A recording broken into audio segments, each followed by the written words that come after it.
Hi, I'm Lee Rainie from the Pew Research Center, and I invite our panelists to come on up as we sort of digest a very panoramic and sweeping presentation by Ambassador Strayer. Thank you so much for that. I'm going to invite our panelists to introduce themselves and to take any part of the speech that they just heard and react to it. There was a lot to chew on. The role of deterrence, the role of AI, the initiative on AI, all sorts of things. And I'm sure there are folks in the audience who would like to hear how you are thinking about them. So why don't we just go down the line, introduce yourself, grab a microphone, I guess, and tell us what your thoughts are after hearing that. Hi everyone, I'm Maureen Ohlhausen. I'm a partner at Baker Botts, where I am a co-chair of the antitrust group, previously the acting chair and commissioner at the Federal Trade Commission, and have done a lot of writing and thinking and speaking in these areas. And so, I thought the ambassador brought up some really good points. Technology can do so many things. It's a tool, and like all tools, it can be used for good or it can be used for ill. And what we want to try to do is chart a course that allows the best balance between those two things. And so, as a former antitrust official and consumer protection enforcer, I think those are some of the tools, some of the ways we've tried to address how technology can be used to benefit consumers. So, we're very aware, I think, this week of some of the FTC's enforcement actions on privacy and data security. We have the Equifax settlement, we have the Facebook settlement, and lots of concerns being raised also these days about antitrust and competition in digital markets. So I think it's just a time where we need to think very, very carefully about how do we strike that balance? From my point of view, promises made to consumers about how you're going to use their data or protect it or share it or collect it should be adhered to. And companies should also be careful, be liable for using consumer data in a way that could cause substantial injury to consumers that the consumers can't avoid, and that is not outweighed by benefits to competition and to consumers.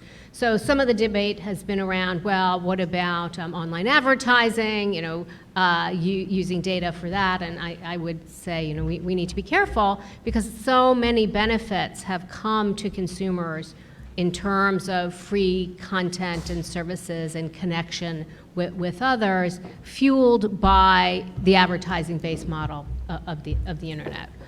So I think that's another area we need to make sure the lines are drawn carefully. And then also certainly a competitive market is important. We have lots of innovation in the US. I think a lot of that has been driven by the fact that the government has not necessarily tried to control the direction in which technology will go. And I think that is another area where we want to preserve competition, but without the government being the decider or the arbiter of where innovation should go. So I'll stop there and turn it over to Karen.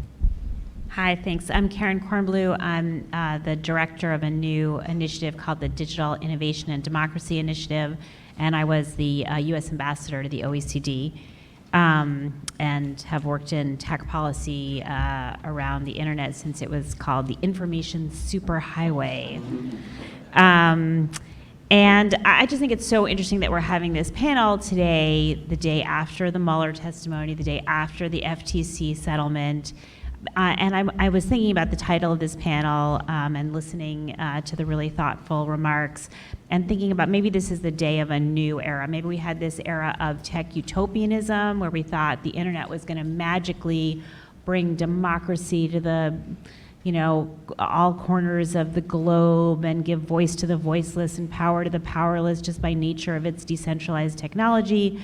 And then we've been in this period of shock that turned out not to be true and throw everybody in jail and let's put the genie back in the bottle.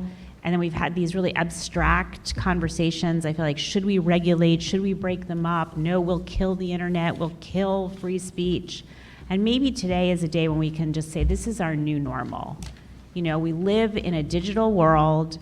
It's not, you know, all of our previous humility about human nature and the need for institutions and the need for government, but government's not going to solve all our problems. Like, all of that's back, you know? Let's just be realistic and think about how we can update some of our rules and norms for this new normal, this new age. And I think we have to acknowledge that, you know, Robert Mueller said yesterday that we still face a national security threat.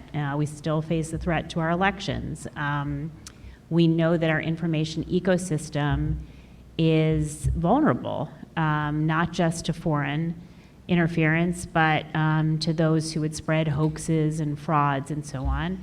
And the internet, you know, from this decentralized original network where anybody could set up a blog and publish, has become quite centralized on a few private platforms. Our news feeds and recommendations are centralized through algorithms that are meant to keep us online. There's a lack of transparency, transparency being the original value of this internet, that it was going to bring dramatic, radical transparency to everything we do. There's a lot less transparency in terms of the ads that you see, in terms of, you know, is it a bot, is it a human, is it manipulated video, is it a troll, did a click farm put it to the top of trending? Users don't have enough control. The local news revenue model has been undermined. So I think it's time to just roll up our sleeves and be super practical about the problems that we have and think about them in a system, almost like a cybersecurity framework, as opposed to, you know, should the government or platforms be deciding if this content is true or not? I don't think that's a productive, nobody's talking about that, I hope. And nobody's talking about putting the genie back in the bottle anymore. I think this is our new normal, and let's just talk about the really practical problems we face and how we can address them. Thanks. Julie. Yay, it works. Hi, I'm Julie Cohen. I teach at Georgetown Law Center. And I'm going to kind of build from where Karen stopped and get really concrete about all of the ways that law is already involved in producing the results that Karen just described, right? So when we talk about the relationship between law and information technology, there's a tendency that I don't think is terribly productive to frame that relationship as involving kind of a clash between an irresistible force and an immovable object, right? So irresistible force is technology, immovable, ossified, backward-looking law, and they collide. And that's not correct, right? Law exists in the world as institutions, and institutions evolve. And interested actors mobilize legal institutions to produce results. And so I kind of find the idea of techlash, even as a word, a bit curious, because the legal institutions that we have been evolving for some time now in ways that serve the priorities of interested actors. That's normal, right? But some of the interested actors are not tech in the abstract, but tech firms, right? And other tech actors. And so what some might call techlash, others might just call a need to rebalance legal doctrines and institutions to serve the needs of all of the stakeholders in the information society that we have. So that's kind of abstract. Even so, let me give you an example. And it's not, it looks like it's unrelated to what Karen was just describing, because it comes from intellectual property law, right? A bedrock principle of intellectual property law, as any of you would have learned it if you went to law school, is that you can't own data or algorithms.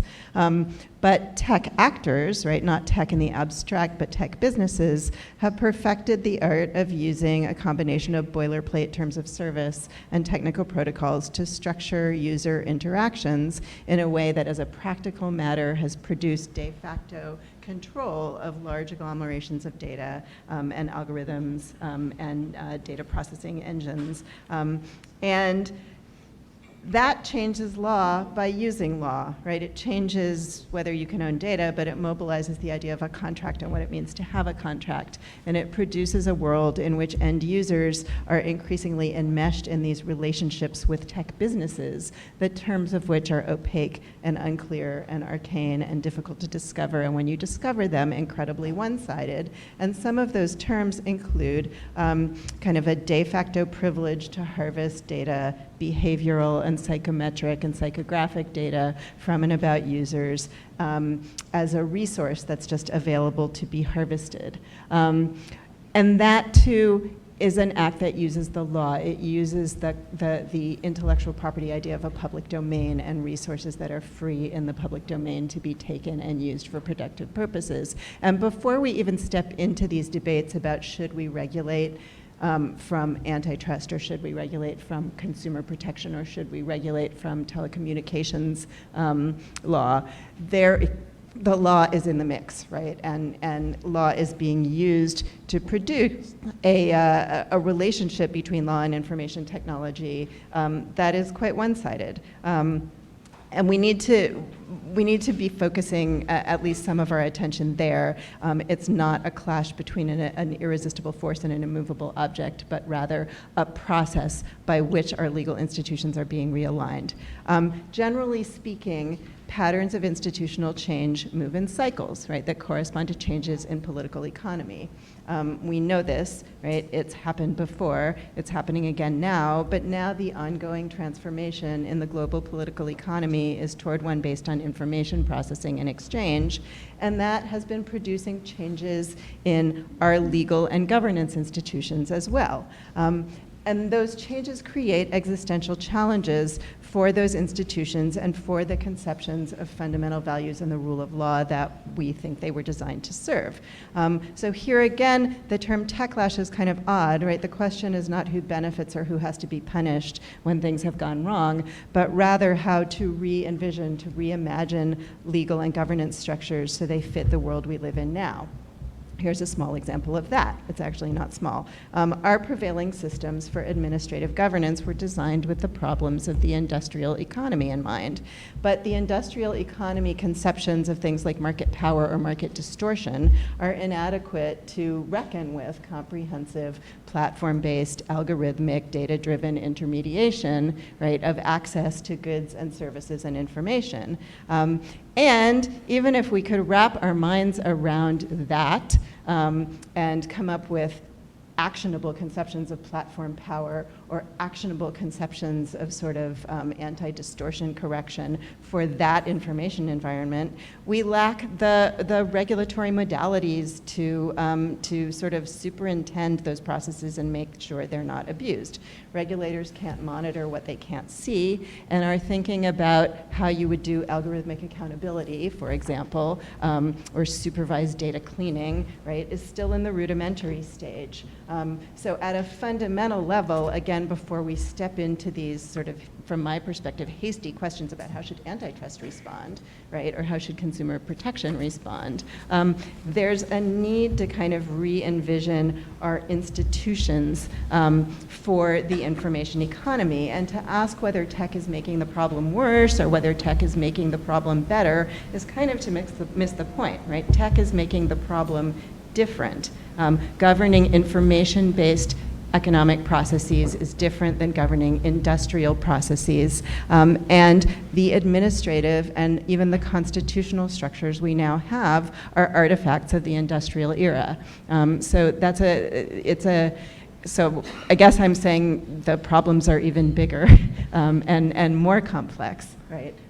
But there's a sense in which I worry that in asking how should antitrust respond, how should privacy respond, we're kind of scraping the surface of a much larger process of institutional change that we need to be worrying about. Nice. Steve. Thanks, Lee. I'm Steve DelBianco. I'm president of NetChoice. That's a trade association that represents the tech industry that's receiving all the lashes of the techlash. Mm-hmm. Prior to that, I was a tech entrepreneur. And I'd like to follow Lee's invitation to just introduce and react to what Rob had to say. And Rob, I really think that your call for transparency, in particular, for instance, you said transparency would be the key to have an effective and fair use of artificial intelligence from the standpoint of the consumers whose lives are affected by artificial intelligence decisions. I think you heard some of that from Karen as well, that transparency will go a long way to help address the techlash. But having said that, I thought that I would reserve my balance of my time after Dustin puts up the results to the survey all of you just took, since that's our best chance to take a look at what this audience thinks about what techlash really means, and then we can react to it. You have to turn around and see it, but this is what my day looks like. I look at data all day long. This is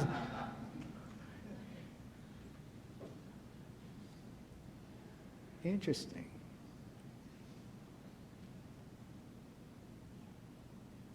It warmed my heart, by the way, that there was a room of scores of people silently filling out a poll to get to these data. It's like a dream come true for a Pew guy. So do you want to speak a little bit about maybe what you see here, or how you think it maps with what the ambassador was saying? In other words, was he hitting the points that seemed to be on the minds of people in this room? Yeah, thank you, Lee. And I'm anxious to see some of the input that Pew could bring to this. The short description for this session was, and Dustin read it earlier, the internet and new technologies improve our communications, collaboration, and commerce, but it can also exacerbate the worst aspects of human behavior. Or to paraphrase the parable, to err is human, but to really foul things up, you need a computer. and that's that list you've seen. This survey that you've just completed and the answers that are up there, you didn't get one of your choices to say that tech makes life better. That wasn't a choice because that's really not a question. Think about it. Email, messaging, maps, all the things that make our lives easier and more efficient. But those things are free, and because they're free, our GDP doesn't even count them. An MIT study said that users would pay $40 a month for Facebook if it weren't free, and just because people don't pay for the things that we get for free doesn't mean that we don't value them. The tech products and services that we do pay for now, they actually do more than what they did a generation ago. Think about mobile phones and laptops, photo editing software, and services like cloud storage or legal online services. eBay, Etsy, and Amazon let small businesses reach customers all around the country and around the world. And Facebook, Twitter, and Google enable small businesses to do micro-targeted advertising like never before. Goldman Sachs, for instance, just said that if these unmeasured innovations and improvements in value were measured, they would have added a full percentage point to our GDP growth each year over the past 5 years. What am I saying all this for? I only say it to say that all of these concerns up here, they deserve our attention and they deserve responses from the members of my industry. But let's keep in mind that let's not blow up all of the good things that tech has delivered, the things I've just cataloged for you, as solutions come up. NetChoice's mission is to make the internet safe for free enterprise and for free expression. And that includes keeping the internet safe in the face of so-called solutions that might actually be worse than the problems they solve. And I'm eager to hear what my fellow panelists think about potential solutions to these top 10 issues up here. I do think that the First Amendment restriction on the actions of our government and the governments in this country are probably going to limit the way the government reacts to things, for instance, filter bubbles, hate speech, nasty debates that go on, the lack of public discourse, and even bias on platforms. First Amendment isn't going to be able to address that, so the platforms and the tech industry are going to have to do it. Lee has new research showing that most Americans don't want the government to police false online information, the disinformation that Karen talked about, and most want tech platforms to take some kind of a step against it. I think legislation can help with the #1 issue up there, privacy. We had an entire panel on it earlier today, and I think the federal government needs to take that step.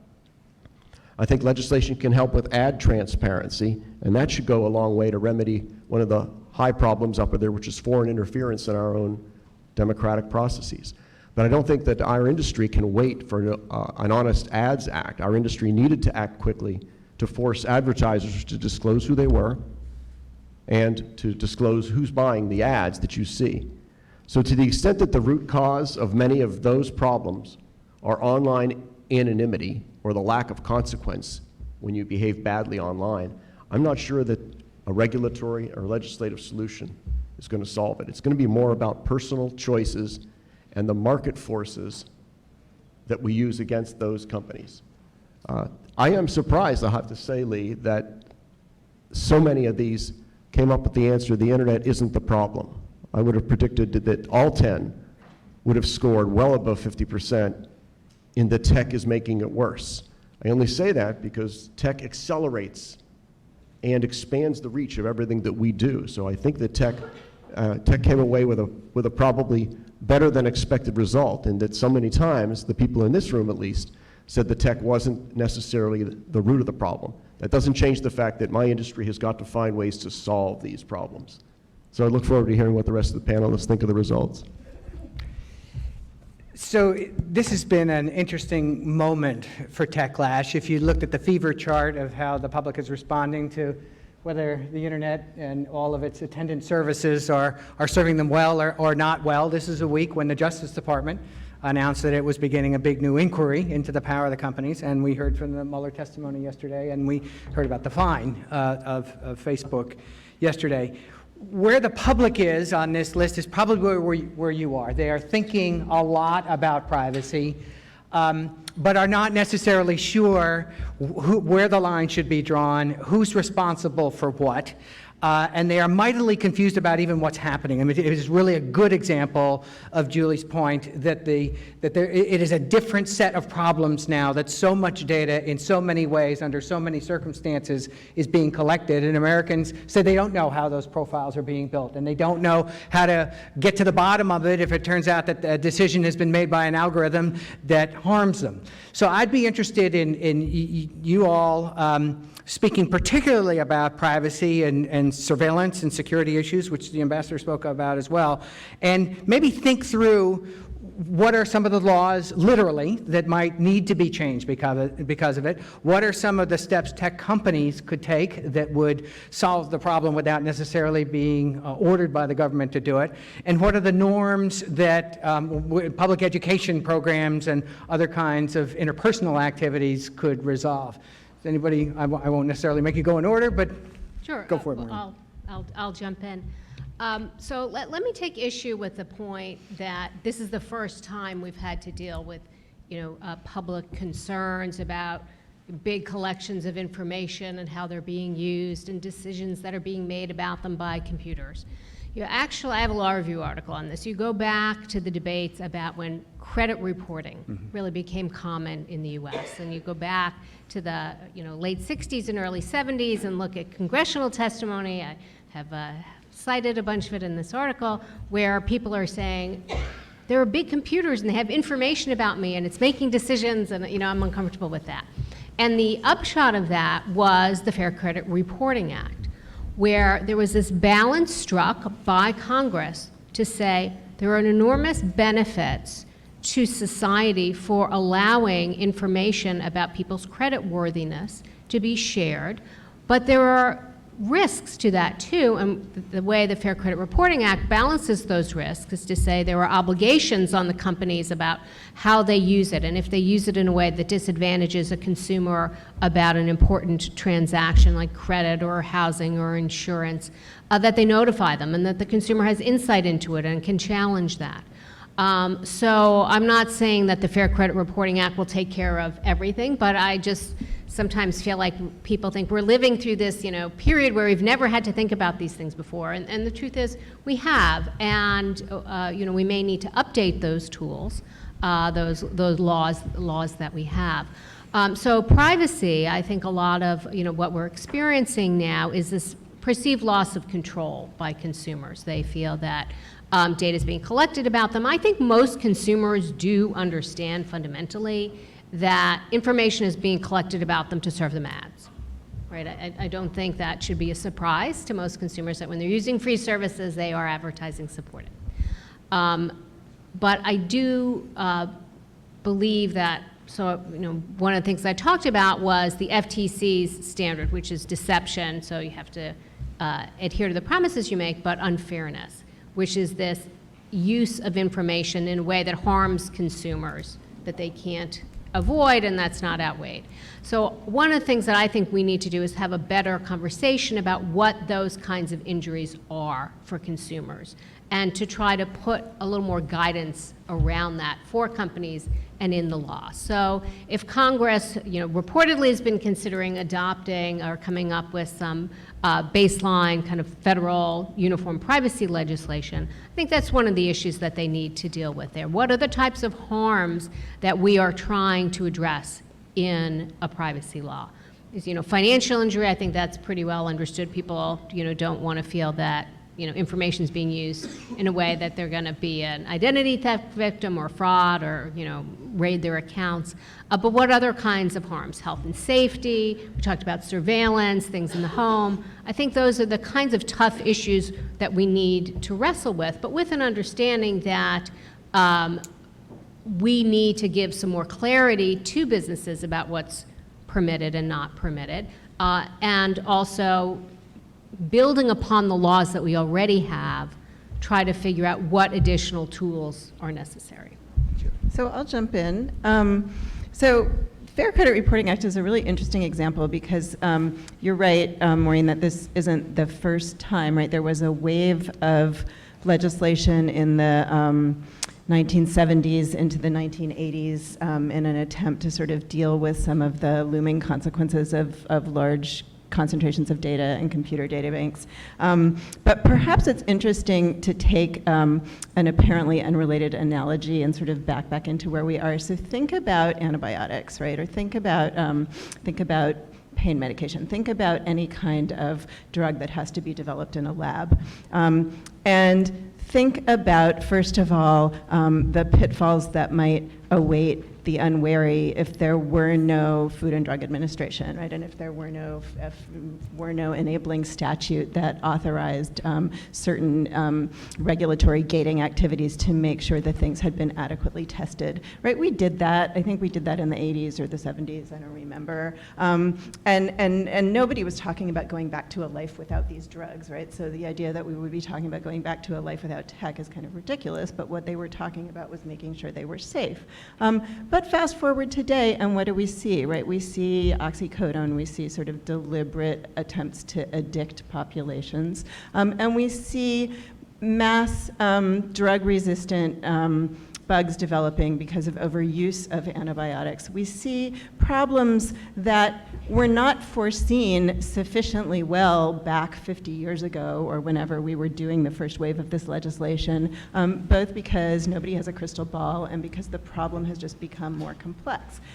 If you think about where we are with regard to privacy and data profiling in the Fair Credit Reporting Act, a couple things come to mind. Okay, number one, the Fair Credit Reporting Act was sort of enacted against a predicate in which the people assumed that you had to have access to these pools of data in order to fall within the purview of the act at all. But in the networked information environment where anybody can be a cookie dropper and information harvester, the coverage of the law is inadequate.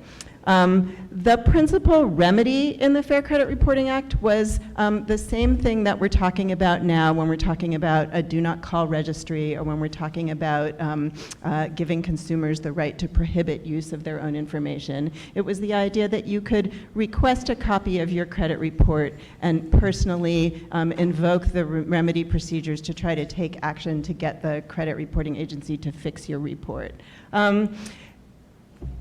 Ask yourself how well those things have worked, right? In an era when anybody can be a credit profiler, when there are new models for behavioral profiling that don't need to go through the Equifaxes and Experians of the world at all. Ask yourself how a do not call registry, how well a do not call registry works. If you have a phone, right, you can answer that.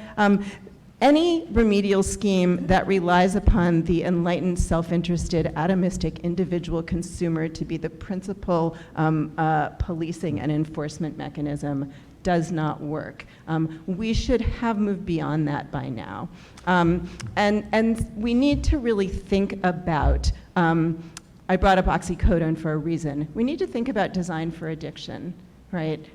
We need to think about behavioral and psychometric profiling. And we need to think about whether these atomistic individual consumers who we are presuming will be kind of the fulcrum point for all of this self-correction are in fact positioned to do that. I don't, and we could kind of beat this to death forever. It's obvious we come from somewhat different perspectives on that. But it isn't sufficient to simply cite the Fair Credit Reporting Act. We need to come back and have the conversation 50 years down the road in a world in which the ecosystem for data harvesting and data processing just looks radically different. To be clear, I wasn't merely citing the Fair Credit Reporting Act. There's other statutes, including the FTC Act, certainly that I would point to, but I do think the Fair Credit Reporting Act gives some insights to build upon for the challenges that we have today. I'm not saying that it is in itself going to take care of all these problems. Oh boy. Well, should we have an FDA for algorithms? I have written right here, yes, an FDA for digital media. Right there. Sweet. Yes. Ellen Goodman, who's a media law professor at Rutgers, and I have an article in the current issue of Democracy calling for what we call a digital democracy agency. And that scares people a little bit, I think, because the idea of regulation just sounds kill the internet-ish. And so I've been trying to back away from that and using the FDA actually as a model. Like we like certain kinds of safety regulation or certain kind of regulation that's really about transparency and information. And so I want to think about not the big word regulation, the amorphous, the vague word, but what are the specific narrow problems that we're trying to solve? How can we solve them? And what kind of a watchdog do we need to just enforce and make sure that's happening? I think we saw yesterday with the Facebook decision settlement that having one of the big four assess in what seemed to have been a little bit of a check-the-box exercise whether or not Facebook was complying with the consent decree wasn't sufficient oversight. So when I say an FDA for digital media, what I mean is, what kind of entity do we need providing transparency so the public understands what's going on and just assessing whether the frameworks that we've put in place are being followed. What other kind of cute little analogies can I come up with? A PBS for the internet. How do we get funding for local media? And how do we do that in a way where the government isn't choosing who gets the money and the platforms aren't necessarily choosing, and where does the funding come from? Let's think about that. Data rights. I think we've been talking about, what kind of privacy law. I've read today, I don't even know if this number is right, 136 out of 195 countries now have some kind of data protection law. The US still doesn't, California does, some other states are looking at it, Congress is debating it. When I go around the country, people are annoyed that other people are making money off their data. They're less worried about all these abstract things we're talking about. I was in a Uber this morning and he was listening to morning radio, and these two people were talking about the FTC settlement, and they weren't talking about any of the esoteric things we're talking about. They were like, the government got $5 billion and we're not going to see any of it, and it's our data. So I think it's just interesting to think about when we talk about data rights. People feel like, am I being shortchanged? So I think these are the kinds of, the other thing I've been playing around with is, after the fact, after there's been a big hoax, anti-vax or the Russians, where's the evidence? Where does that all go? When there's a plane crash, there's a black box with the flight recorder, right? And somebody gets to go in and find out what happened. Maybe that kind of thing with anonymized data that researchers or this FDA could look at. So I'm trying to think like really narrowly, not too abstractly. I mean, I want to learn from Julie and think big abstract thoughts too, but when it comes to thinking about how to design solutions at first, I think I want to be sort of precise and pull from a very atomized toolbox. Before I let you talk, I'm going to ask Dustin to tool up another survey with those four ideas. An FDA for social media, PBS for all social media? PBS for the internet. PBS for the internet. Black box flight data recorder. Black box flight data recorder to do after action analysis of when things go wrong, and data rights law. Go for it. Thanks, Lee. You asked us to try to react to the problems that are up behind us in three ways. How does the law need to respond? How do companies respond? And what about societal norms? And as tempting as it might be to think that a new department would solve the problems of Techlash, I think the polling, surveying, and the American public's views on Techlash indicate that it's a pretty broad range of problems. The 10 you see on the wall behind you are not something that a PBS of the internet is going to have a fighting chance of really solving for more than a few of them. It is going to take multiple specific solutions, and a PBS for the internet might solve a few of them. But to answer your question, Lee, what laws should change right away? Look at two of the problems up there. The privacy, which is number one, and the issue on political interference. Those are two areas where we want federal legislation that creates a national standard for privacy to give us all uniform expectations and consumer remedies when it comes to privacy. That's the answer to that. Well, political ads, we absolutely need to have full disclosure of who is buying political issue ads, and we ought not allow foreigners to be purchasing those ads without a high degree of discretion on who they are and identifying that kind of transparency. You asked what firms should do. Well, let me stay on political ads. I don't think firms should wait around for the law. They needed to start disclosing who's buying the ads for political purposes right now. Facebook's already doing an awfully good job of that, and I think that YouTube is following suit. You asked about other things firms can do, and I think when it comes to moderating content, take a look at some of the issues up there with respect to bullying and hate speech. That is an area where companies in my group, the companies in our industry that allow people to speak to each other on platforms and social media need to do a better job of intercepting hate speech and bullying rather than waiting for it to be reported after the fact. And then finally on societal norms. I had said earlier that it takes market forces and choices.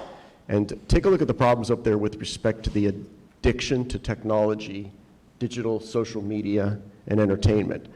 My daughter and niece were comparing notes last night on what they have done in their personal lives to answer their own personal struggles with digital addiction, if you can call it that, and they did. They set their phones to black and white voluntarily so that they wouldn't be as attracted to the colors of images and the colors of icons. And they came up with that and claimed that it's actually working. Second thing is because the practice of attracting Instagram followers and likes can be so big of a drain on your time and your psyche. My daughter closed her Instagram account, and my niece, who had 17,000 followers, she's a published author, she deleted the app from her phone, but left the Instagram account up there in case she decides to revisit it. They have both claimed they have found more time to their days than they would have ever known. My daughter has actually read 2 whole books since trying this, and she's 17, and reading 2 books in the last 3 weeks is pretty remarkable.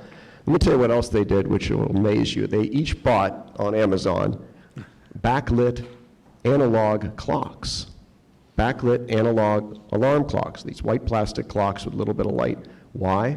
They put them next to their beds so that if they wake up and want to know what time it is, they don't look at their phone, which was an instant pull. I see a lot of heads nodding. Looking at that phone and the messages that are scrolling across the top, the notifications, it was it. They were doomed. The second thing was when the alarm goes off, it's not a cell phone alarm. It's an analog plastic white clock. It's really boring, and they hit the snooze button or they shut it off, but they don't get engaged with their phone first thing in the day. So I would say a lot of these problems and the way we talk about Techlash, you would think that despair springs eternal. But I am more optimistic based on what my niece and daughter have done, and I see real hope that there can be societal norms that will change in reaction to what they identify in themselves as troubling trends. This is the Internet Governance Forum, and so I'm going to ask an Internet governance question. Are there elements of the way that the Internet itself functions, the structure of the protocols, the flow of information, that this group can take to the United Nations sanctioned international efforts to think about a better way to govern the Internet if that's possible? Are there things that this group should be thinking about in engaging that global audience? fixing governance? So, maybe a little abstract again. I want to answer that question by talking first about something completely different. Okay.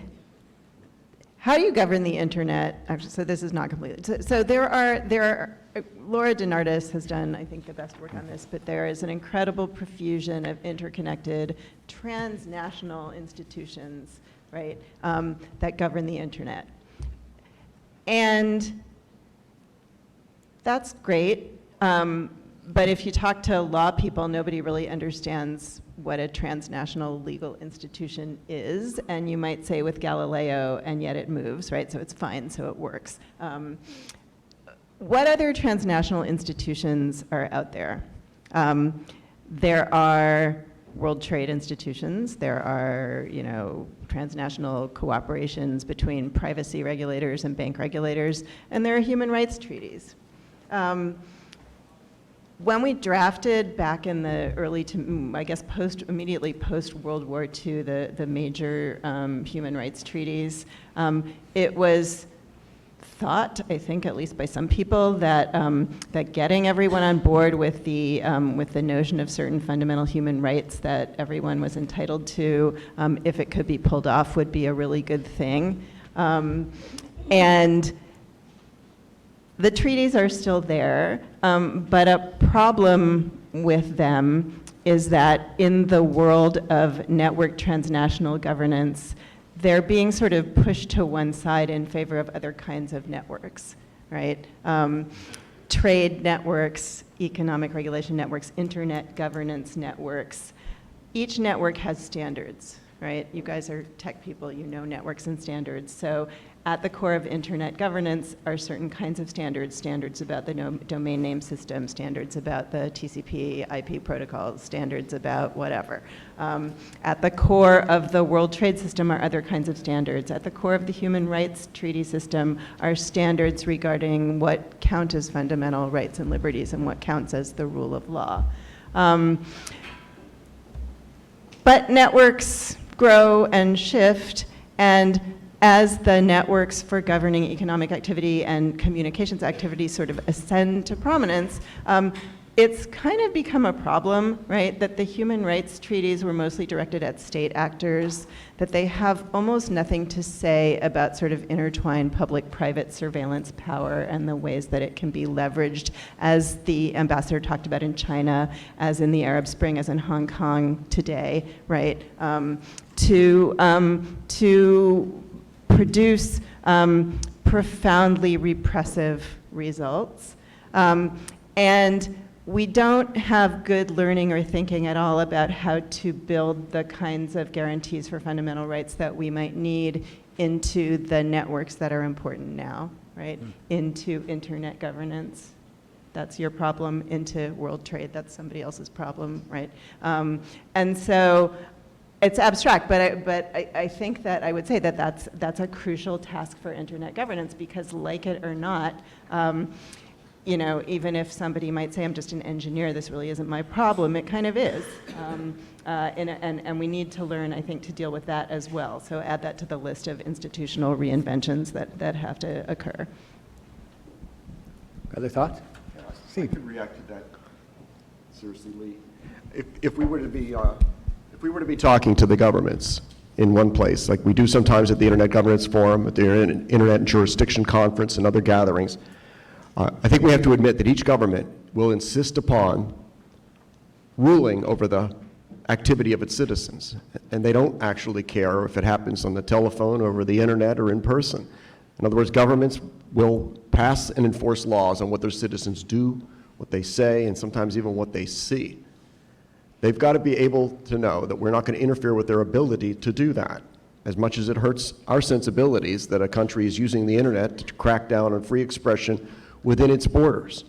We can encourage that activity, but we'll have almost no hope at getting them to change their laws because we beat them up about it.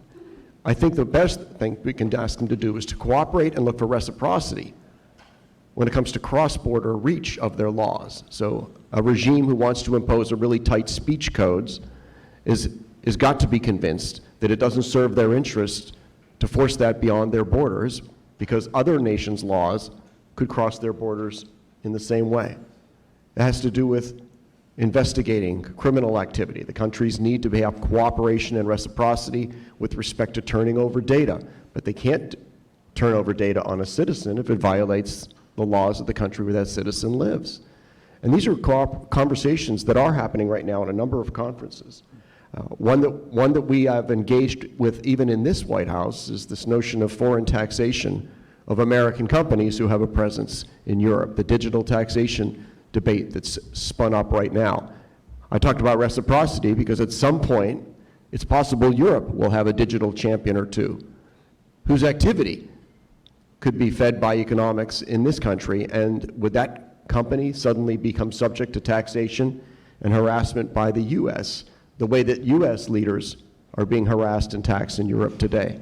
In other words, looking for ways for them to understand that what goes around and comes around, despite the fact that they will insist on the ability of controlling what happens within their own borders. So Karen. I don't have really co-ate thoughts about this, but I do feel that we have traditionally been a country that promotes international human rights, and we don't say that whatever you want to do to your population within your borders is okay with us, and especially if U.S. companies are being used to repress. I think that poses a really interesting question, and Senator Rubio pressed two of the tech company leaders in a hearing and said, when you go overseas, are you bringing your American values as an American company? And it was a very uncomfortable moment in the hearing, and there weren't clear answers, and I think it's a really important debate to have. When you, and we're now having this debate where some of the US companies are saying, if you put any guardrails on us, we won't be able to compete with Chinese companies, and then you'll see. So this conversation is kind of half happening, but not fully happening. And I think I think the U.S. as a leader in the world should stand for human rights and should promote human rights, respect by the countries that we deal with, but also when U.S. companies are working internationally, I think we have to think about whether they're being used as tools to do repression. And I think, what we thought of was that free flow of information and openness, like free trade, was going to produce greater human rights. And I think that's still, I think we still believe that, that free flow of information and free speech, free expression flowing across borders is good. And we're seeing a backlash against that by the Russian government and by the Chinese government, trying to create their own internets and exporting a much more repressive model. And I think we should still stand for that free flow of information, open access to the internet. But I think go beyond that and talk about if it's our companies, if it's our platforms working overseas, how to make sure they're being used, for good and not for ill. And then just on the other point about multi-stakeholder, I think it's really, as we think more about what individual countries are going to do in terms of protecting various policy issues, whether it's data rights or elections or media laws that they have in certain countries, how to interoperate what different countries do. And I think that's a slightly different model than the multi-stakeholder. And I've been doing a lot of looking at the financial sector and how they come together on issues like money laundering or bank reserve standards. And I think that that's a really interesting model. Because there's obviously a lot of innovation in finance, there's nobody can say that, but it's a global industry, and it's interesting how that works, and the leadership role the U.S. plays. Our evangelization of our free expression, our capitalist system, has lost a lot of its cachet lately, as we are exhibiting ourselves as a deeply divided country that can't figure out the solutions to problems that were even unknown. Many of these problems on the board were unknown 10 years ago. Yet, I would agree with Karen, let's continue to evangelize both to ourselves and to our other countries on the benefits of following some of these fundamental principles.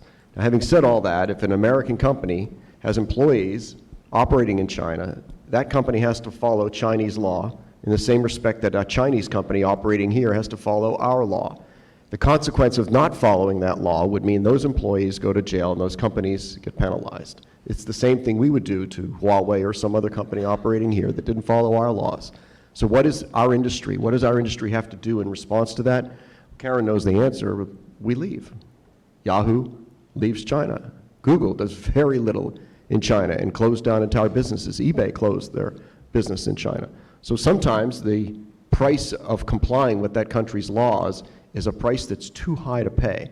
And I'm proud of the fact that a lot of the members of my industry have just said, no, we're not going to do business there anymore. So the moments are uncomfortable, Karen. They sure are uncomfortable. But I think that by and large, our companies are doing the right thing. I think that a reason that some other countries have become, shall we say, more distrustful is that they're not too wild about the sloganeering, right? And so there's a backlash coming from Russia and China, but there's also a backlash in India and Brazil, right? And you know, Brazil has issues, right? But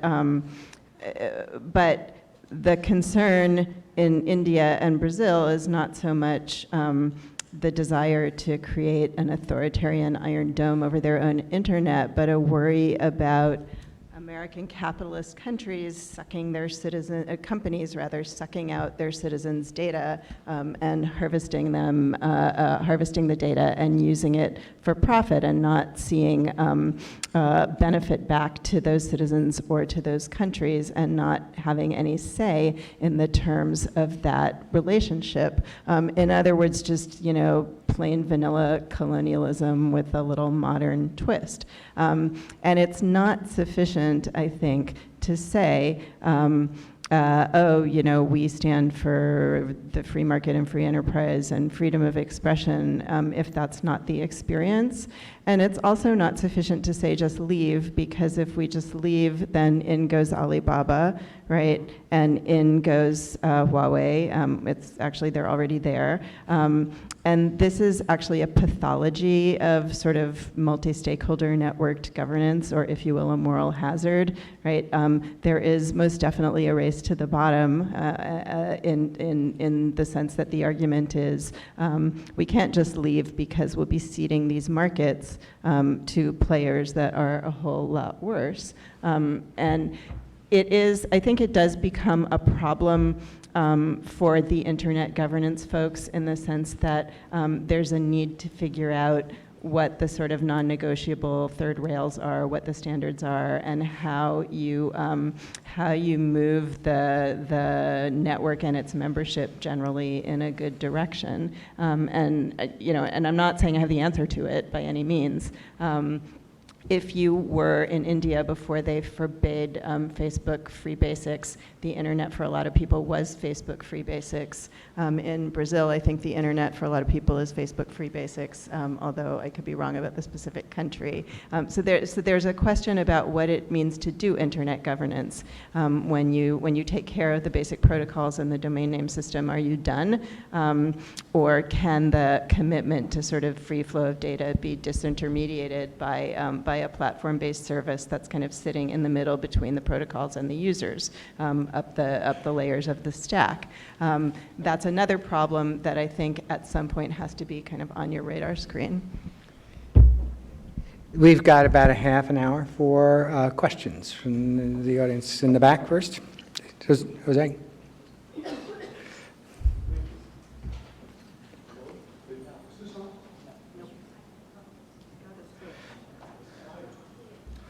I didn't know about the slide.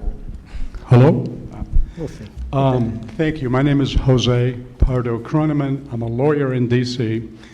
I'm not here representing a client, but I'm a naturalized citizen, so perhaps I'll have a brief statement and then a question for all of you.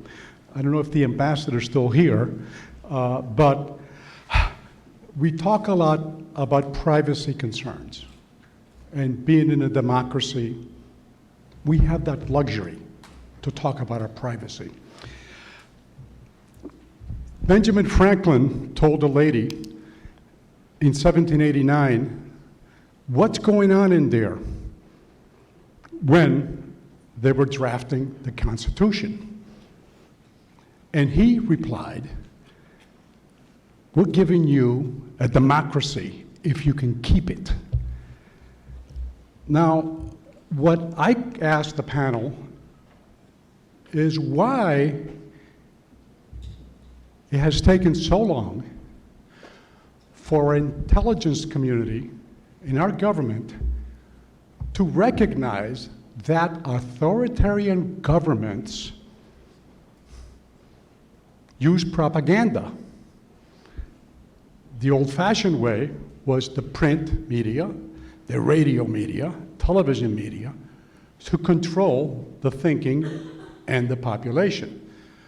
Why has it taken so long for our intelligence communities to then recognize if that's what they do internally with the internet, why will they not do that externally, whether it be to promote their beliefs and system of government in Latin America, Africa, or Europe? I don't understand why it's taken so long. The internet's been around for a while. For us to suddenly, oh, but they're authoritarian governments, but this is the internet, as if they can't swim in that field. I asked that to those who are here. I actually have a thought about this. I've been thinking about this a lot since yesterday in the testimony of Robert Mueller. My hypothesis, based on no inside knowledge at all, is that our intelligence community and our FBI are so sensitive to our First Amendment and to their getting involved in our internal political electoral debates that they can pay attention to the hacking and stealing. They can see that. They can realize there are things that they need to do about that. They need to get up to speed on. But when it comes to spreading disinformation, that starts to feel to them like activity that they maybe have no business being involved with, because if they get involved, there are First Amendment issues, it's in getting involved in a political debate. And so that was how I kind of read the discomfort of Mueller yesterday a little bit. And I could be completely wrong, but I think the whole issue of disinformation, I don't think that our FBI and our intelligence community are going to save us on the disinformation front. I think they're going to do a lot more on cybersecurity, and they just stood up a whole new coordinating on, are foreigners going to try to exploit cybersecurity vulnerabilities and so on. I think they're going to do that. But I think when it comes to hardening our systems, our information ecosystem against disinformation, we're going to have to think about like just domestic good housekeeping of the kinds of things that Steve was talking about. We're going to need to think about radical transparency when it comes to political ads, which is something, that should have no First Amendment issues. As Steve well knows, Scalia thought transparency in political ads was a good idea.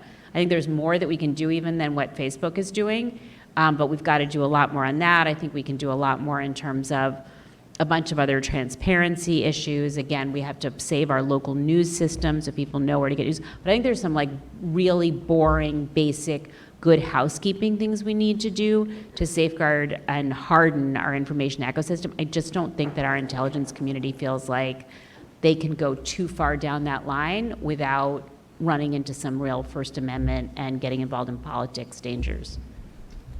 Jose, our intelligence community isn't nearly as naive as you might think they are. In fact, they were experts at using propaganda to undercut regimes all around the world for several decades. They just didn't have the internet to make it easy. So the second-ranked problem on the board behind me, the second-ranked problem for which those of you in this room said 57% of you said the tech makes it worse, is foreign interference and disinformation. And you're right. It is a serious concern, and we saw what happens when it gets exercised, and we have to be concerned about it happening again.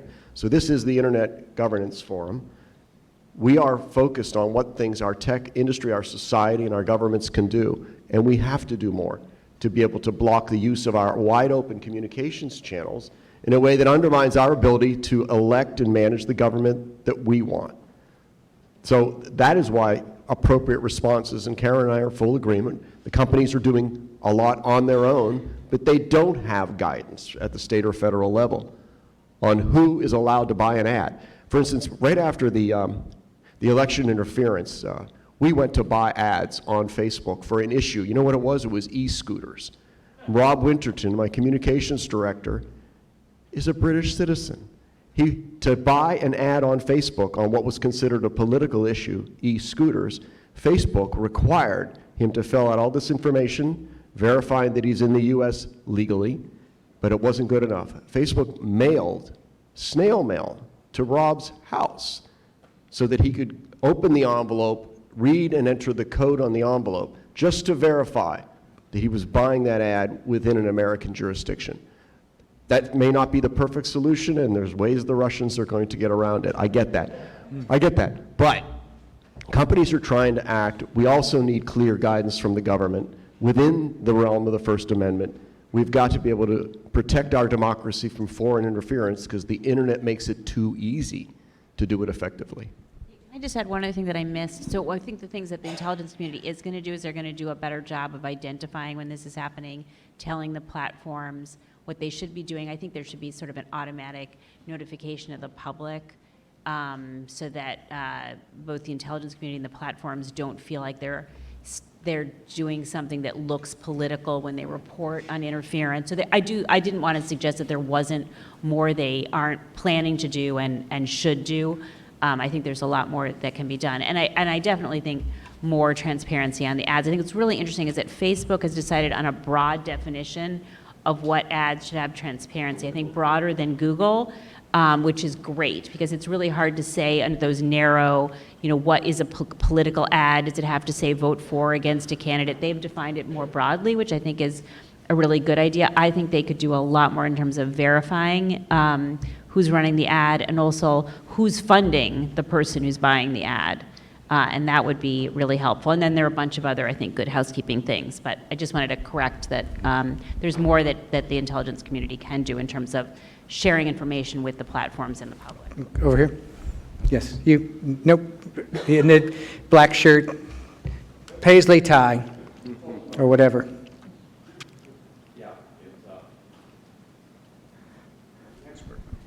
It's an 80s diversity. Back then when tie. it meant something else. Tie. Augustus Alzona, whistleblower. My question is this: there on the poll question, bullying and hate speech. I'd like to hear from the panel, or whoever dares address this question. Just looking forward into the future, well, now, dealing with now, into the future. Who should get to decide what is bullying and hate speech? The moderators, or from Breitbart, Fox News, the president, Twitter, or the sponsors of this event, including Facebook? Just adding a little context of that, 44% of American adults and more than 60% of American teenagers have been harassed or bullied online. It's a feature of the internet, it's not a bug. And it spans a scale of sort of not terribly severe name calling to stalking, physical threats, violence, and things like that. So it's an omnipresent part of online life. 66% of adults have witnessed it. Some of them have stepped in, others haven't. So that's kind of what we're dealing with here. Do you want to respond to that question? Well, one thing I want to mention, it actually goes back to what Jose said. My recollection of that quote from Ben Franklin is he said, "A republic, if you can keep it, not a democracy." And this goes to the question about bullying, because in an unfettered democracy, when you have such a vast array of voices, there are going to be voices that you don't like and that you disagree with, right? And I think that's one of the, like I said, it's a tool and it has good and bad uses, and some of the bad and disturbing uses are to propagate a lot of speech that we disagree with. And I think some of it does cross over to the boundary of false speech or hate speech or disinformation. And it's a real challenge to decide, do the platforms moderate that? We kind of expect them to be able to do that. I think there's a lot of debate about Section 230 right now, but kind of putting that to one side. Traditionally, traditional newspapers, magazines, radio stations, TV stations, there's been no question, they haven't been required to host all viewpoints and all content. I mean, we did have the fairness doctrine at one point. I'm not sure whether people want that to come back or not. That's kind of an interesting debate. But I do think some of what's driving the techlash is this feeling that, wow, we don't like necessarily what others, are saying, right? And that makes us uncomfortable. And it's this hard choice and decision about, well, what do you do about that? Because when we have so many voices who can reach so many people, because the gatekeeping function is so different than it used to be.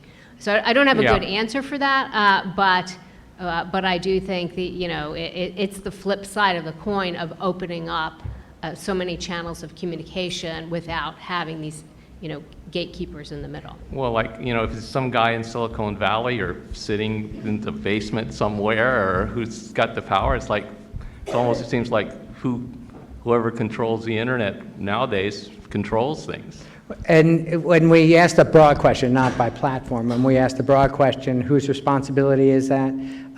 Majority of public, not everybody, but about 56% say it's the tech companies that are in better position than the government is to regulate these activities. Can I just add two things? Yes.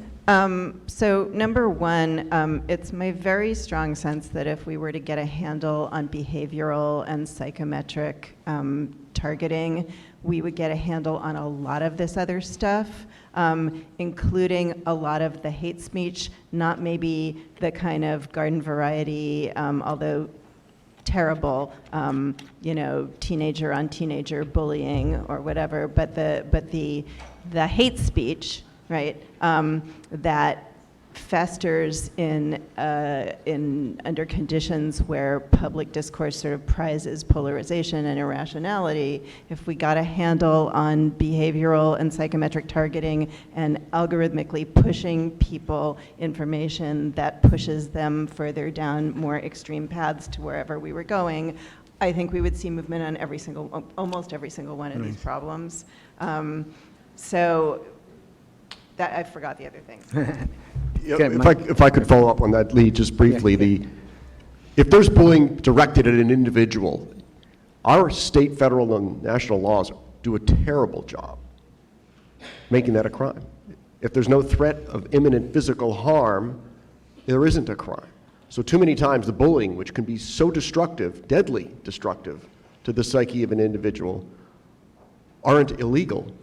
So frankly, you have to rely on our industry platforms to be able to catch it on the way in because of the presence of keywords through AI, or get reported right away and find a way to respectfully and quickly respond to stop individual attacks. Adam Mosseri is the chief of Instagram, and he's got a way, they've just introduced on Instagram, that you can report the fact that you are being targeted with bullying without escalating in such a way that that person is going to physically retaliate against you. So finding a way for Instagram to stop the bullying activity and to turn it over to authorities without identifying that the victim is complaining about it.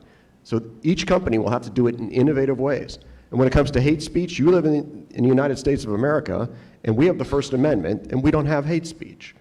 The government cannot regulate hate speech in this country. So it is only the platforms who are going to enforce and adopt their own community standards and decide for themselves and their audience of users what they will take down as hate speech. Can we That run is a the world we're poll in. to see if people in the room think we do or don't have hate speech in America?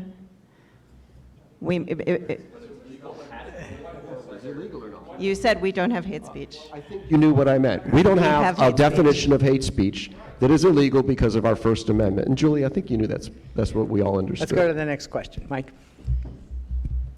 No.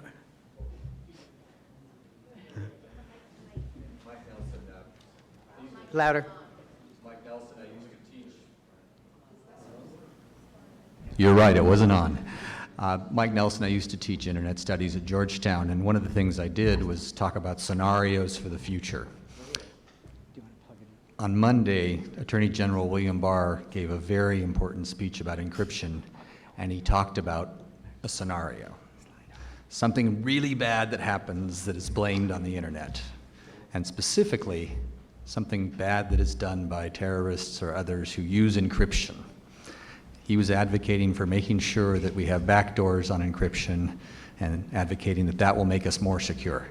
So my challenge for the panel, can you imagine a really bad scenario that would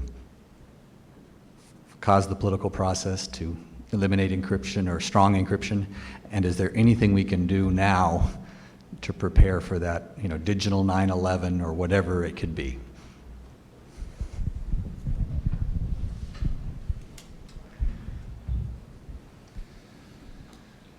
Mike, as you know, the market has responded with encrypted, end-to-end encrypted communications because the consumers, the customers, and the audience wants encrypted communication. So you're aware that we've responded with that. You seem to be suggesting what happens when there's a threat to national security or a lot of lives are lost, and it's a situation where the government might have been able to prevent it if they had been able to get a backdoor key. Mike is nodding yes for the transcript.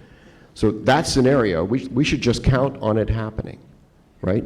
We should count on that happening. So let me ask you, do you believe that our companies should resist at all costs giving the government a backdoor encryption key, or should our companies accede to that if our government forces them to do so? I obviously think, if I measure my question, that we have better security by having better encryption. And the other question is, I actually wrote a piece on this about 5 years ago called Clinton, Clipper, and Crypto. And I talked about my role in the Clinton administration in the White House when we were grappling with this issue the first time. And I made clear that we really can do the calculation. We can prevent a lot more crime by having strong encryption. But the emotion associated with a violent, horrific crime, it almost happened with the San Bernardino shooting, where there was this Apple phone that was encrypted. But you can multiply that by 100. And again, a 9/11 scale event. And it could be very hard for politicians to stand up. Europeans, even the European politicians who have always supported privacy rights, after the horrific killing in Paris, nobody was talking about privacy for several months. So I really worry about this possibility, something so bad that we lose anonymity online, we lose security, and we end up having more crime and more problems because we don't have cybersecurity. Anyway, thanks for your comments. I guess just sort of an abstract thought, which is that we've gone from an era where we thought like we couldn't possibly regulate the internet at all, that anything would mean the death of free speech and the death of the internet. And I'm nervous that we could wind up skipping over the new kind of nuanced conversation that we're having here and go right to tech is responsible for everything willy-nilly, let's get rid of encryption, let's break everything up, whether it's going to help or not, let's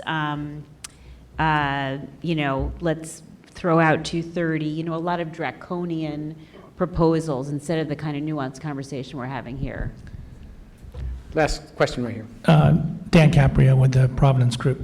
So my question for the panel is, this has been a terrific discussion, but where does this all end? Because I think, Karen, you began and said this is kind of the new normal. I mean, the new normal, to me, feels like we are on very, very thin ice, and that the pendulum never swings halfway, and it's really beginning to swing too far in the other direction, whether it's on 230, whether it's the politicization of antitrust.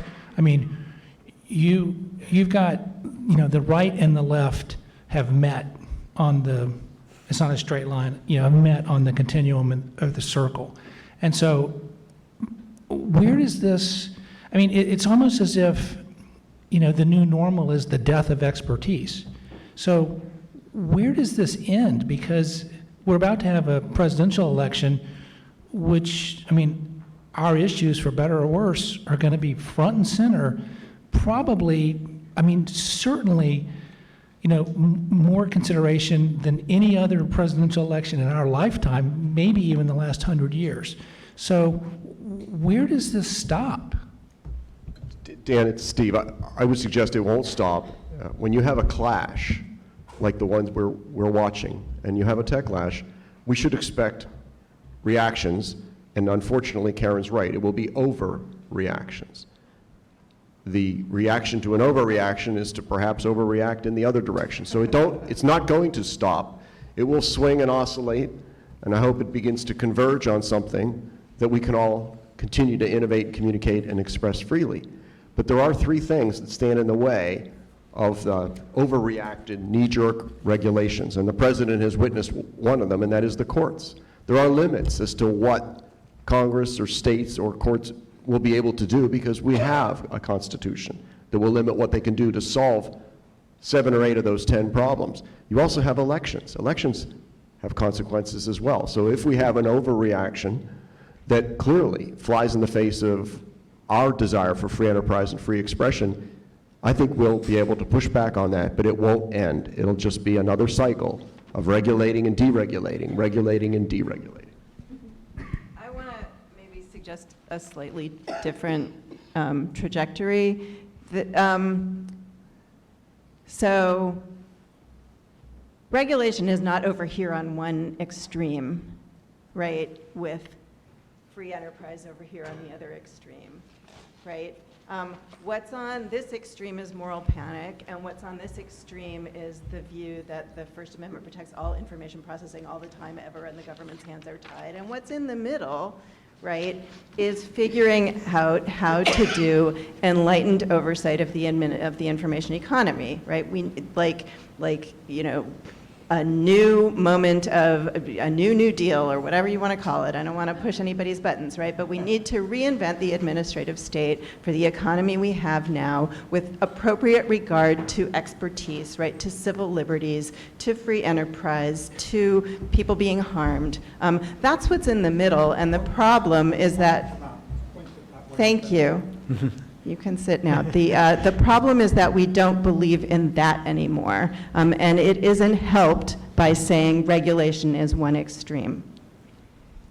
So, Dan, to your question, I'll say, as someone who had to do the work of taking the laws that we have and the facts and the evidence and bringing doing investigations and bringing cases and moving the law forward in a lot of these areas, I do think that to Steve's point, we do have the courts, we do have tools to address it. They may not be perfect and they may need to be updated, but I do think our common law approach of there's a specific problem and a law, and let's try to apply it, and maybe we need new changes to that law. I tend to feel that the debate is happening in a way in a vacuum without an understanding that these tools are there. We've addressed problems in the past. There are ways to address in the future. One of the, but we need to give our institutions the tools to do it.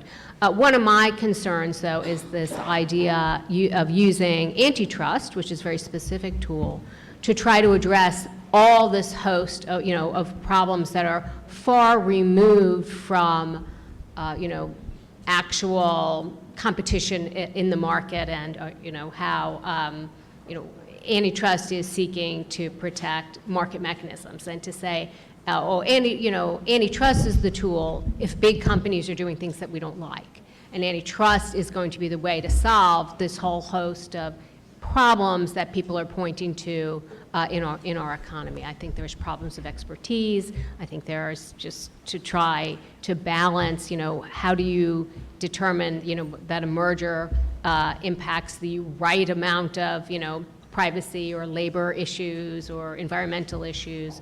So I think we also need to make sure that we are using the right tools to address those problems.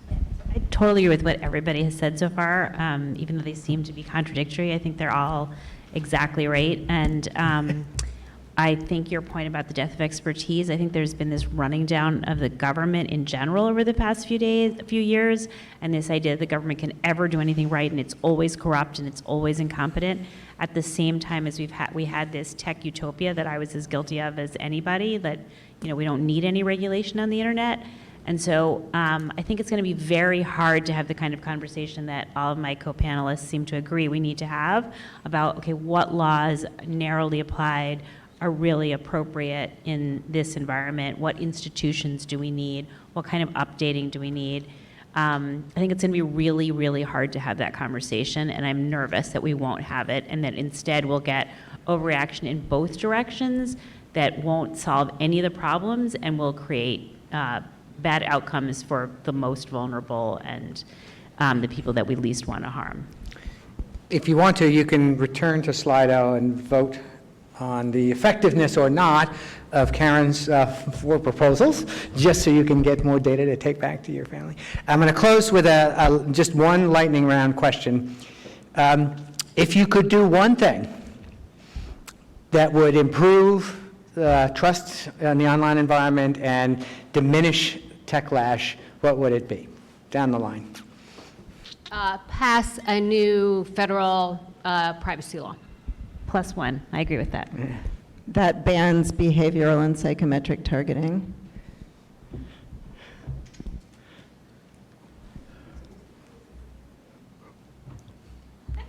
I was about to say anonymity is one of our biggest problems, since it contributes to a lot of the really lousy behavior, but we need anonymity for purposes of much of the free expression that we do when we're confronting and criticizing our government. So I'll have to go with the default answer that we need a national standard for privacy and expectations and not a patchwork of state laws. Well, I'd like everyone to join me in thanking this panel for a fabulous discussion.